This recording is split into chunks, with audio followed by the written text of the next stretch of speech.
नमस्ते सम्पूर्णलाई। यदि तपाईँ गाई पालन गरिराख्नु भएको छ र उन्नत जातको गाई भने यो भिडियो अनिवार्य रूपमा हेर्नुहोला। अहिले धेरैजना किसानहरू जसले चाहिँ उन्नत जातको गाई होलिस्टेन जर्सी जस्तो गाईहरू पालन गरिराख्नु भएको छ तर उत्पादन लिन नसकेको अवस्था छ। त्यो नलिन सक्नुको प्रमुख कारण भनेको उहाँहरूको घाँसमा व्यवस्थापनको कमी कमजोरी हेर्नुहोस्। तपाईले चाहिँ अहिले पनि के गरिराख्नु भएको छ, स्थानीय स्तरमा पाइने जुन गाईहरू छन् उनीहरूलाई चाहिने जति आहार छ त्यही हिसाबले तपाईले उन्नत जातको गाईहरूलाई दिनुभयो भने त्यसले उत्पादन कहिले पनि बढाउँदैन। यो कुरो बुझ्न जरुरी छ र बुझाउन जरुरी छ। यदि तपाईँ किसान हो भने अनिवार्य रूपमा चाहिँ बुझ्न पर्ने अवस्था छ हेर्नुहोस्। र तपाईहरू नयाँ हुनुहुन्छ हाम्रो युट्युब च्यानलमा भने अनिवार्य रूपमा सब्स्क्राइब गर्नुहोला र शेयर अनिवार्य गर्नुहोला। विशेष गरेर उन्नत जातमा मानिलियो एउटा कुनै गाई छ, जस्तै होलिस्टेन गाई छ भनेपछि त्यसको हामीले 300 केजी को बॉडी वेट छ मान्नु, उसको शारीरिक तौल भनेको 300 केजी छ। अब यहाँ एउटा कुरा के बुझ्न जरुरी छ भन्दाखेरि चाहिँ गाईको शारीरिक वेटको 2% को हिसाबले सुक्खा पदार्थ हामीले दिनुपर्छ।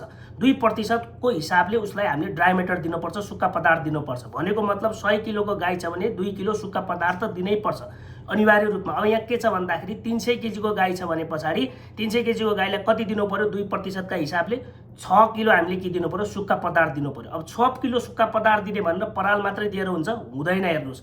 तपाईले सुकेका घाँस मात्रै दिएर हुन्छ, हुँदैन हेर्नुहोस्। अब यहाँ हामीले के गर्नुपर्छ, हरियो घाँस पनि दिनुपर्छ र सुकेका घाँस पनि दिनुपर्छ। यो कुरा मिलाउन जरुरी छ हेर्नुहोस्। यसको लागि प्रमुख कुरो के छ भन्दाखेरि मानिलियो 300 केजी को गाई छ, 300 केजी को गाईलाई चाहिँ 2% को हिसाबले सुक्खा पदार्थ दिँदैछौ भने कति किलो भयो, 6 किलो सुक्खा पदार्थ दिनु पर्यो। 6 किलो सुक्खा पदार्थलाई हामीले 3 भागमा विभाजन गर्न पर्छ। पहिलो भाग भनेको पनि हरियो घाँस हो, कोसे घाँस हो। दोस्रो भाग भनेको पनि हरियो घाँस हो, त्यो अकोसे घाँस हो। र तेस्रो भाग भनेको चाहिँ सुक्खा पदार्थ हो हेर्नुहोस्, अथवा चाहिँ सुकेका घाँसहरू हो भनेर बुझ्न पर्यो हेर्नुहोस्। अब अर्को कुरो के जान्न जरुरी छ भन्दाखेरि चाहिँ हामीले यसरी 3 भागमा विभाजन गर्दाखेरि चाहिँ 4 किलो चाहिँ के दिन पर्यो, हामीले सुक्खा पदार्थ हरियो घाँसका माध्यमबाट पूर्ति गर्न पर्यो। 2 किलो हामीले के गर्नु पर्यो, सुकेका घाँसका माध्यमबाट चाहिँ हामीले सुक्खा पदार्थ पूर्ति गर्न पर्यो। अब एउटा कुरा के स्पष्ट हुन जरुरी छ भन्दाखेरि जुन हरियो घाँस छ त्यो हरियो घाँसमा चाहिँ कमसे कम पनि 80% सम्म चाहिँ पानी हुन्छ, 20% सम्म के हुन्छ, सुक्खा पदार्थ हुन्छ। भनिलिउँ भनेको मतलब भनेको 1 किलो हरियो घाँस छ भने पछाडि यसलाई ग्राममा लिएर जाने भने चाहिँ 1000 ग्राम भयो। यो 1000 ग्राममा चाहिँ 800 ग्राम पानी नै हो, त्यो पानी पाउने भयो पशुले त्यसबाट, र 200 ग्राम के पाउने भयो, सुक्खा पदार्थ पाउने भयो हेर्नुहोस्। अब यहाँ 4 किलो हामीले सुक्खा पदार्थ के का माध्यमबाट पूर्ति गर्नुपर्ने छ भन्यौ, हरियो घाँसका माध्यमबाट पूर्ति गर्न पर्ने छ भन्यौ। यसको मतलब कति किलो चाहिँ उसलाई हरियो घाँस दिँदाखेरि चाहिँ त्यो पशुले 4 किलो चाहिँ सुक्खा पदार्थ पाउने भयो। कमसे कम पनि हामीले के गर्नु पर्यो, 20 किलो हरियो घाँस दिन पर्यो।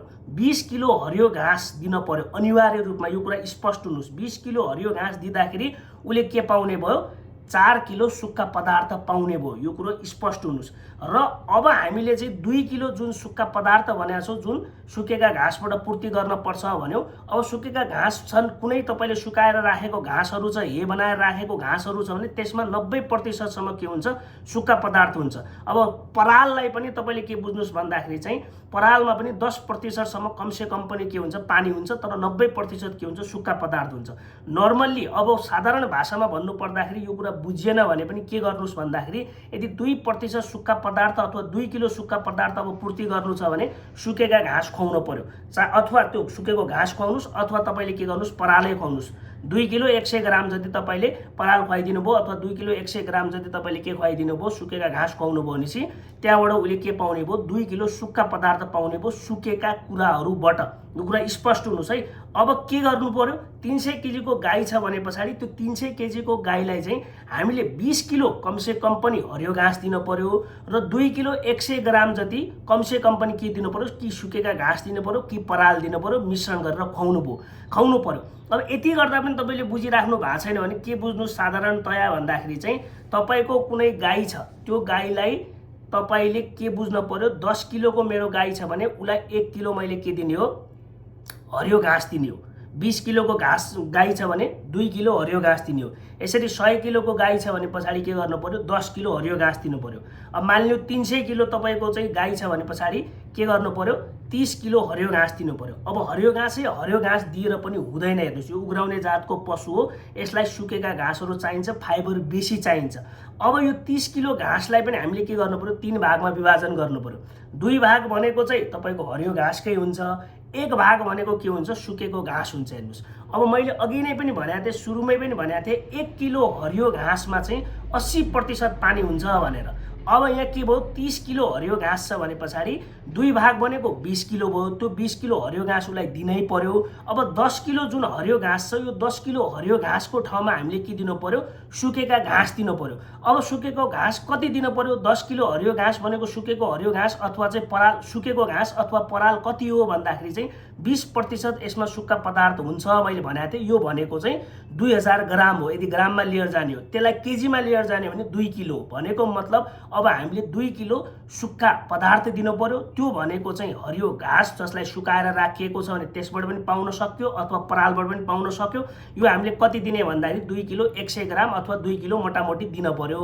भनेको मतलब 20 किलो हरियो घाँस भयो, 2 किलो के भयो, सुकेको घाँस अथवा चाहिँ पराल अनिवार्य रूपमा दिन पर्यो यदि तपाईँले 300 केजीको गाई पालन गर्दै हुनुहुन्छ भने। अब हरियो घाँसमा पनि कोसे घाँस अकोसे घाँस भन्ने कुराहरू छँदैछन्। हेर्नुहोस्, यसले पनि पोषण तत्त्व कति पर्याप्त मात्रामा उसले पाउँछ भन्ने कुरो निर्धारण गर्छ। हरियो घाँसमा पनि तपाईँले कुन घाँस दिइराख्नु भएको छ भन्ने कुरो पनि मायने राख्छ। उसले पनि पोषण तत्त्व कति दिन्छ भन्ने कुरो पनि मायने राख्छ। कमसे कम मोटामोटी तपाईँहरूले यो कुरा चाहिँ बुझ्न जरुरी छ, 300 किलोको यदि गाई छ भने उसलाई 20 किलो मैले हरियो घाँस दिने हो, 2 किलो चाहिँ हामीले सुकेका घाँस अथवा पराल दिने हो भन्ने कुरो अनिवार्य जान्न पर्यो। र सँगसँगै अब दाना कति दिने त भन्ने कुरो पनि जान्नको लागि तपाईँले कमेन्ट गर्नुहोला। म दानाको लागि पनि भिडियो बनाउने छु। हस्, धन्यवाद।